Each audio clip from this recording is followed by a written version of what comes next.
গত 4 জানুয়ারি 2026 সকালে ভবা পাগলা অনুরাগী গোপাল খেত্রীর নেতৃত্বে সিমলা স্ট্রিটে স্বামীজির বাসভবন থেকে আদ্যাপীঠ পর্যন্ত প্রায় 50টি গাড়ি ও 60টি ধর্মীয় প্রতিনিধি সংস্থা সামিল হয়। তারা পায়ে হেঁটে স্বামীজির বাড়ি থেকে আদ্যাপীঠ পর্যন্ত এক শোভাযাত্রায় যায়। অগণিত মানুষের ঢল নামে রাস্তায়। আদ্যাপীঠে গিয়ে মানব সমাজের উপরে শোভাযাত্রা করে একটা অনুষ্ঠান হয়।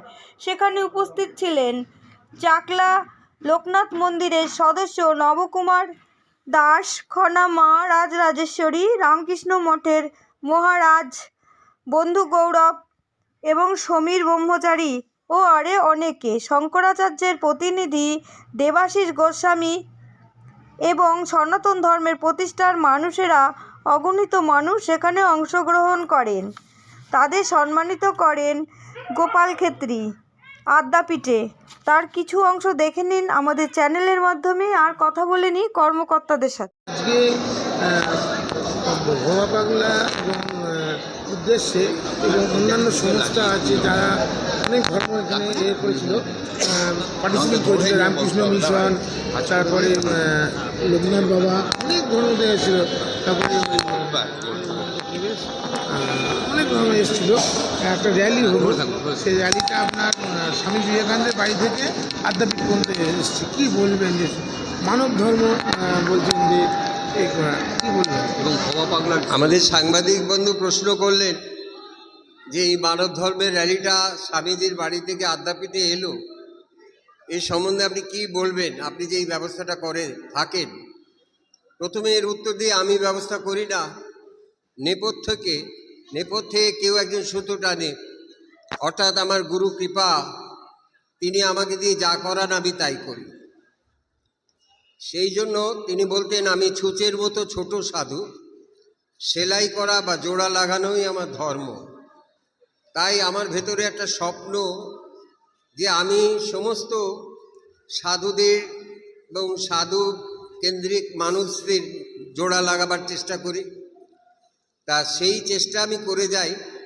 আমার অর্থবিত্ত নেই, কিন্তু মানুষের ভালোবাসা, মানুষ বলতেন আমি মানুষ ভালোবাসি, কোনো তীর্থের নাই প্রয়োজন, গয়া গঙ্গা কাশী। তা মানুষকে ভালোবাসা, এইটাই আমার পাথেয়, এইটাই আমার সম্পদ। এই ভালোবাসার টানে আজকে বড় বড় প্রতিষ্ঠান এখানে এগিয়ে আসে, আমার ডাকে সাড়া দেয়, এজন্য আমি ধন্য। আর ঠাকুর রামকৃষ্ণ বলতেন যত মত তত পথ, আর ভবা পাগলা বলতেন যাকে তুমি ধরো সেই তোমার বড়, এটা ওটা করে কেমন তুমি মরো। তা এই বিভিন্ন পীঠস্থান, অন্নদা ঠাকুরও এমনই কথা বলতেন। বিভিন্ন পীঠস্থানে অনুষ্ঠান করে থাকি এই বার্তা ছড়িয়ে দেওয়ার জন্য। সবশেষে এই কথাটাই বলবো, আজকে আমাদের দেশে যা হিন্দু নিপীড়ন চলছে, এই একটাই উপায়, ভালো মানুষরা, অন্তত হিন্দু সনাতনীরা এক জায়গায় এক মঞ্চে আসার খুব দরকার আছে, যাতে সবাই বুঝতে পারে দুর্বৃত্তরা যে ওরা সংখ্যায় বেশি। আসলে যারা দুর্বৃত্ত তারা কিন্তু সংখ্যায় খুব কম। তারা এত রাউডি হয় যার জন্য আমরা ভাবি তারা বোধহয় শক্তিশালী বেশি, কিন্তু আমরা আলাদা আলাদা আছি। আমরা যদি একত্র হতে পারি তাহলে কিন্তু ওরা ভয় পিছিয়ে যাবে, এবং আমরা চেষ্টা করব ভালোবাসা দিয়ে ওদের মানুষ করা। যদি না হয় তাহলে ভবা পাগলাই বলতেন, শত্রুকে দমন করিতে মৃত্যু ভয়ও করো না। শ্রীকৃষ্ণ ভগবান 100 বার ক্ষমা করেছিলেন, কিন্তু 101 বার কিন্তু ক্ষমা করেননি, তিনি সুদর্শন চক্র নিয়ে দাঁড়িয়েছিলেন। গীতাতে তাই বলছি, ক্ষাত্র ধর্ম পালন করতে, গীতাতেও সেই উপদেশ দিয়েছেন। তিনি যুদ্ধক্ষেত্রে গিয়ে হরিনাম করতে বলেননি, তিনি সুদর্শন চক্র ধরেছিলেন। তা সেই রকমই আমাদের সব ভালো মানুষের এক হতে হবে। সেই বার্তা আমরা ছড়িয়ে দিতে বিশ্বভাতৃত্ব শোভাযাত্রা, মানব ধর্মের সবাইকে জুড়ে দেবার বার্তা। আজকে মোট আপনার র্যালিতে কতগুলো ধর্মীয় প্রতিষ্ঠান মোটামুটি পার্টিসিপেট করেছিল এবং তাদের যদি একটা নাম বলেন আপনারা? আজকে প্রায় 60টি প্রতিষ্ঠান যোগদান করেছে। আর কত নাম বলবো, 60টির নাম তো একবারে বলা যায় না। বিশেষভাবে বাবা লোকনাথ তো আছেনই, হিউম্যান রাইটস আছে, রামকৃষ্ণ মিশন, রামকৃষ্ণ মিশন থেকে তো আমরা শুরুই করেছি। সেখানে আছে রাম ঠাকুর আছেন, শঙ্করাচার্যের, অন্নদা ঠাকুর আছেন, আদিগুরু শঙ্করাচার্য মন্দির আছেন, এবং শ্রী শ্রী রবিশঙ্করের আর্ট অফ লিভিং আছেন, ব্রহ্মাকুমারী ঈশ্বরীয় বিশ্ববিদ্যালয় তারা ছিলেন, এবং বহু বহু প্রতিষ্ঠান। তা আপনাদের যারা প্রয়োজন তারা চার্ট দেখে যাবেন, আমাদের হ্যান্ডবিল আছে, আপনারা নিয়ে যাবেন। আরেকটা প্রশ্ন, লাস্ট প্রশ্ন, সেটা হচ্ছে যে এই যে আজকে যেখানে আমরা দাঁড়িয়ে রয়েছি, যেখানে আপনি বক্তব্য রাখছেন, এটা অন্নদাচরণ ভট্টাচার্য প্রতিষ্ঠিত আদ্যাপীঠ। আবার তিনিও মানব ধর্ম পালন করে গেছেন এবং বাবা পাগলাও তিনিও মানব ধর্ম পালন করে গেছেন।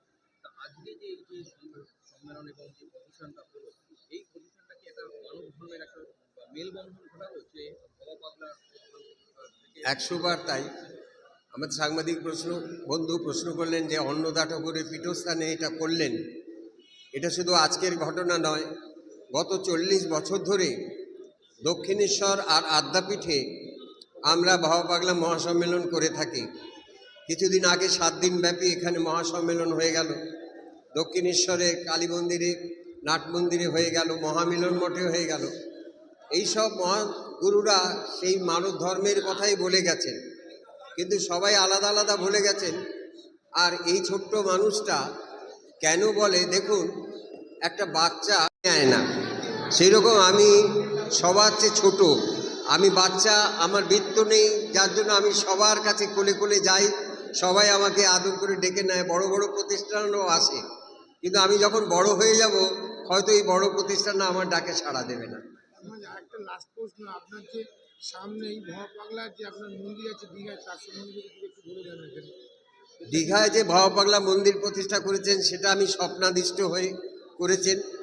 ভবা পাগলার আমি গাড়ি চালাতাম অনুষ্ঠানটা কবে? এবং বিভিন্ন জায়গায় তার আমার গাড়িতে, আমি যে গাড়ি চালাতাম তিনি আমার সঙ্গে যেতেন, তার আমি সারথি আমাকে বলতেন অর্জুনের সারথি কৃষ্ণ ছিল বাবা গোপাল, তুমি আমার সারথি। আমি ওখানে হলিডে হোম করবো বলে একটি জায়গা কিনেছিলাম আমার ব্যবসায়িক প্রতিষ্ঠানের জন্য।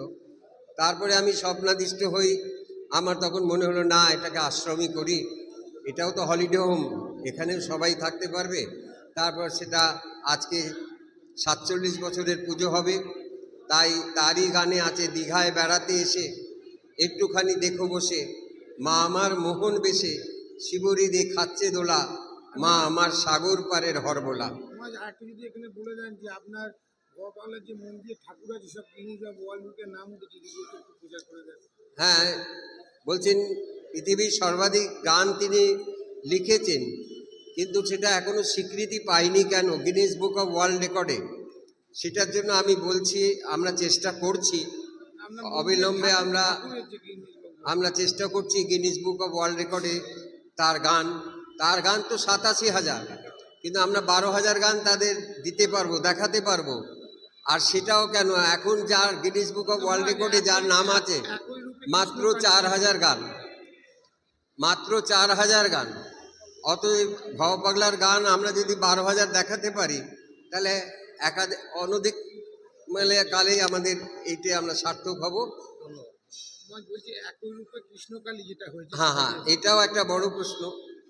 একক রূপে কৃষ্ণ কালীর মূর্তি হিসেবে, পৃথিবীর সর্বশ্রেষ্ঠ মূর্তি হিসেবে স্বীকৃত হয়েছে ভবা পাগলার এই দেবী হরবোলা মন্দির, মা হরবোলা। তাই আপনাদের আবার বলবো, পৃথিবীতে গিনেস বুক অফ ওয়ার্ল্ড রেকর্ডে এটা বেরিয়েছে, এবং কিছুদিন আগে জোড়াসাঁকো ঠাকুরবাড়ির মঞ্চে সেই পুরস্কারটা আমি নিজের হাতে গ্রহণ করেছি। আপনাদের আহ্বান করছি, মাঘ মাসের শেষ শনিবার আগামী 7, 8, 9 ফেব্রুয়ারি অবশ্যই আপনারা আমন্ত্রণ রইল, দীঘায় অবশ্যই যাবেন। দীঘায় বেড়াতে এসে একটু ফাঁকে দেখো বসে, মা আমার মোহন বেশে, শিবরি দিয়ে খাচ্ছে দোলা, মা আমার সাগর পারের হরবোলা। জয় মা। আমাদের সনাতন ধর্ম র্যালি বার করার উদ্দেশ্য একটাই, আমরা যে বারবার বলছি ভারতবর্ষ হিন্দু রাষ্ট্র হবে, কারণ এটা আমাদের কথা না, এটা স্বয়ং প্রভু পুরী জগদীশ্বরের কথা। এবং উনি যখন বলেছেন, ওনাকে আমরা সবাই জানি, উনি হচ্ছেন আমাদের চলমান শিব, তা ওনার কথা তো মিথ্যে হতে পারে না। কিন্তু আমরা লোকের ভুলটা ভাঙাতে চাই যে হিন্দু রাষ্ট্র হবে মানে অন্যান্য জাতি যারা রয়েছে তাদেরকে কিন্তু আমরা এখান থেকে তাড়িয়ে দিতে চাইছি না, বা তাদের সঙ্গে থাকতে চাইছি না, বা তাদের কোনো স্বাধীনতা দিতে চাইছি না, তা নয়। আসলে তাদের প্রতি আমাদের হিন্দুদের দায়িত্ব আরও বেড়ে যাবে, তাদের কেয়ার করা, তাদের সকলকে নিয়ে একসঙ্গে, কারণ সনাতন ধর্ম আমাদের চায় সবসময় আমরা সকলকে নিয়ে সন্নিবাস হয়ে একসঙ্গে একটা রাষ্ট্র গড়তে। তার জড়ি আলাদা, যেটা অন্যান্য দেশে নেই। ভারতবর্ষ বরাবরই সকল জাতিদের নিয়ে একসঙ্গে বাসা বেঁধেছে, আজও তাই করতে চাই, এটাই বলতে চাই, আর কিছু না। সকল হিন্দু সনাতনী হোক, সকল হিন্দু সেনা হোক। নমস্কার। তারা স্মরণ করেছেন, ভগবানকে তারা স্মরণ করেছেন, সেই ভগবানের কথাগুলোই আমরা ঘুরিয়ে ফিরিয়ে বলছি। কখনো নিমাই এসেছিলেন নদিয়াতে, কি বলেছিলেন ভগবানের কথা? কৃষ্ণ নাম বিলি করতে। আমরা লোকনাথ ভক্ত, আমরা লোকনাথ বাবাকে জেনেছি, সেই জন্য আমরা সেই লোকনাথের মহানাম প্রচার করে চলেছি। এখানেও উনি সেই রকমভাবেই মায়ের, হ্যাঁ, আপনি মাকেই ডাকুন আর বাবাকেই ডাকুন, যাকেই ডাকুন, সেই জন্য বাবা লোকনাথের মধ্যে সর্বদেব দেবী দেখা গিয়েছিল। এখানে অনেক স্কুল হয়েছে, অনাথের আশ্রম হয়েছে, সেইভাবে চাকলা ধামও বিভিন্ন সেবামূলক কাজকর্ম করে চলেছে বিশ্বব্যাপী, শুধু আপনার ভারতে নয়। বাবা লোকনাথ বলেছেন, দিন দরিদ্র অসহায় মানুষের হাতে যখন যা দিবি জানবি তা আমি পাবো, আমিই গ্রহণ করব। সেই কথাকে স্মরণ করে আমরা বিশ্বব্যাপী মানব কল্যাণে কাজ করে চলেছি, ঠিক আছে। এবং আপনাদের মারফত আরেকটা খবর আমরা জানাতে চাই, কোথাও যদি কোনো লোকনাথ মন্দির হতে গিয়ে কোনো সমস্যা হয়, আর্থিক সমস্যা বা অন্য কোনো সমস্যা, চাকলার সঙ্গে যোগাযোগ করতে, চাকলার চেয়ারম্যানের সঙ্গে যোগাযোগ করতে আমরা তাদের সহযোগিতা করব। জয় বাবা লোকনাথ। জয় বাবা। শিমুরালী লোকনাথ বাবার মন্দির থেকে আজকে ছুটে এসছেন, এই যে রাজবেরিয়া থেকে ছুটে এসছেন, এই যে আমাদের ঝন্টু কুণ্ডু। আমরা গর্বিত, আমরা যখন যেখানে যাই ওনাদেরকে বলি, ওনারা ছুটে চলে আসেন।